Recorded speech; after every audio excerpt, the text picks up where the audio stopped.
নমস্কার বন্ধুরা, আজ আমি বিভিন্ন রকমের সবজি দিয়ে পাঁচমিশালি একটি তরকারি রান্না করব। এই তরকারিটি আপনারা ছেঁচড়া বলেই চেনেন।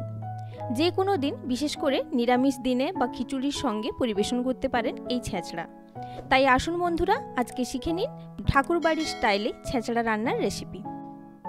প্রথমে বিভিন্ন রকমের সবজি ছোট ছোট করে কেটে ধুয়ে নিয়েছি, যেমন কুমড়ো, বেগুন, সাদা মূলো, গাজর, পেঁপে, পটল, আলু আর নরম পুঁইশাকের ডগা।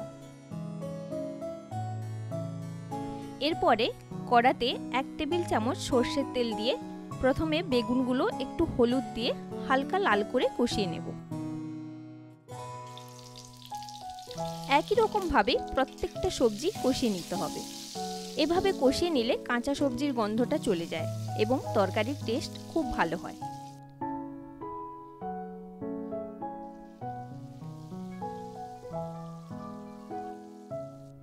চেষ্টা করব তরকারি রান্না করার জন্য কম তেল ইউজ করার, তবে নিরামিষ রান্নাতে একটু তেলের ব্যবহার বেশি হয়ে থাকে।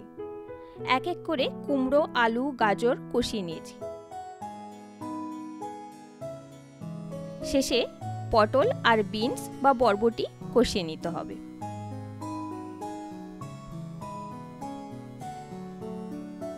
এরপরে একটি মিক্সি জারের মধ্যে 1.5 ইঞ্চি মতো আদা, 1 চামচ জিরে এবং 1 চামচ রাঁধুনি ফোড়ন, অল্প একটুখানি জল দিয়ে ভালো করে পেস্ট তৈরি করে নেব।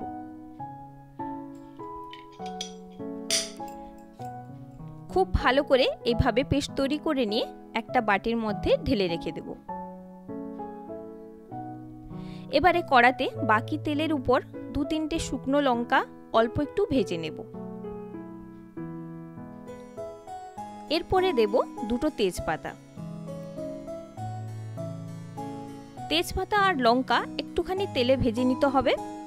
এখন ফ্লেমটা লোতে রাখবেন।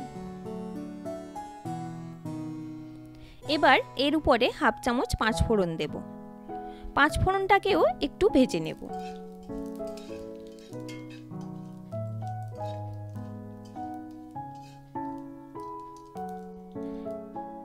এখন এর মধ্যে বেটে রাখা মশলার পেস্ট দিয়ে দেব। মশলাটা 2 মিনিট রান্না করতে হবে। হালকা শুকনো শুকনো হয়ে আসবে, তখন এর মধ্যে দেব 1/2 চামচ হলুদ গুঁড়ো এবং 1/2 চামচ ধনে গুঁড়ো। গুঁড়ো মশলা দিয়েছি বলে অল্প একটু জল দিয়ে আবারও মশলাটাকে কষাতে হবে।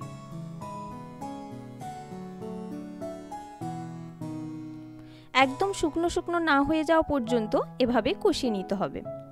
এখন মশলা শুকনো শুকনো হয়ে গেছে। এবারে এর মধ্যে আমি 1 চামচ সর্ষের তেল অ্যাড করছি।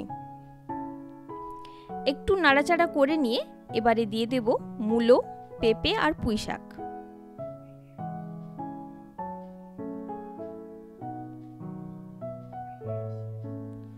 একটুখানি মিশিয়ে নিচ্ছি। তারপর সমস্ত কষিয়ে রাখা সবজিগুলো অ্যাড করব। সবকিছু খুব ভালো করে মশলার সঙ্গে এভাবে মিশিয়ে নিতে হবে।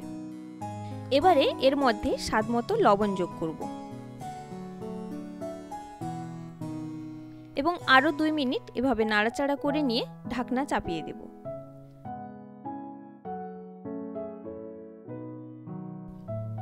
দুবার এইভাবে ঢাকনা চাপিয়ে রান্না করে নিলেই শাকের সমস্ত জল বেরিয়ে যাবে এবং সবজিগুলোও প্রায় অর্ধেক সেদ্ধ হয়ে যাবে। এরপর দেব অল্প একটুখানি চিনি। এই তরকারিটা একদমই মাখা মাখা হবে, সেই কারণে খুব বেশি জল যাবে না। চিনিটা ভালো করে মিশিয়ে নেওয়ার পরে এবার জল দেব।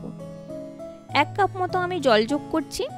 এবারে মিডিয়াম ফ্লেমে ঢাকনা চাপিয়ে 5 মিনিট সবজিটা ভালো করে সেদ্ধ করে নেব।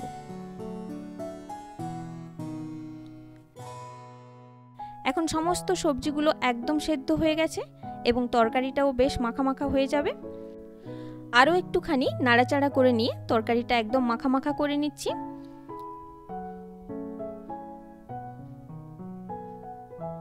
এবার 1 থেকে 2 চামচ ঘি যোগ করব। ঠাকুর বাড়ির রান্নাতে ঘিয়ের ব্যবহারটা কিন্তু মাস্ট। ঘি ভালো করে মিশিয়ে নিয়ে ফ্লেম বন্ধ করে দেব।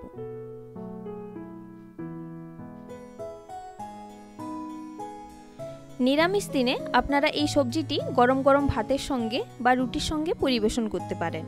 তাছাড়া এই ছেঁচড়া ঠাকুরবাড়ির ভোগে খিচুড়ির সঙ্গে পরিবেশন করা হয়। দারুণ সুন্দর লাগে খেতে। আশা করি আজকের ভিডিওটি আপনাদের ভালো লেগেছে। ভালো লেগে থাকলে চ্যানেলটি অবশ্যই সাবস্ক্রাইব করবেন। ধন্যবাদ।